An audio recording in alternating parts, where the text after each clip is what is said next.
ত্রিপুরার কুমারঘাটের পুনরাবৃত্তি ঘটল এবার বাংলাদেশের বগুড়ায়।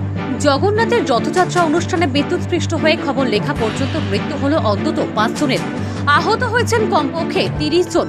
রবিবার দুপুরের পর এই মর্মান্তিক দুর্ঘটনা বাংলাদেশের বগুড়ায়।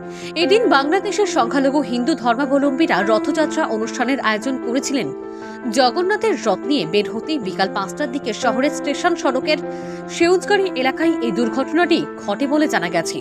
বিভিন্ন সংবাদ সংস্থার তথ্য অনুযায়ী বগুড়া সদরের সংসদ রাগেবুল আহসান, জেলা প্রশাসক মোহাম্মদ সাইফুল ইসলাম, পুলিশ সুপার সুদীপ কুমার চক্রবর্তী এই রথযাত্রার আনুষ্ঠানিক উদ্বোধন করেছিলেন।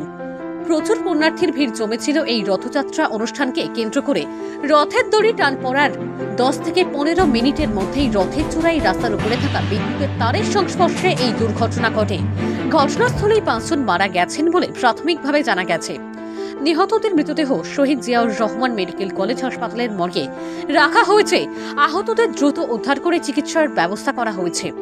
এই ঘটনায় শোকের আবহ রয়েছে। প্রসঙ্গত, গত বছর ত্রিপুরার কুমারঘাটে উল্টো রথে একইভাবে রথের চূড়ায় বিদ্যুৎ তারের সংস্পর্শে এসে দুর্ঘটনার খবরে 6 জনের বেশি পুণ্যার্থীর মৃত্যু হয়েছিল, আহত হয়েছিলেন অনেকে।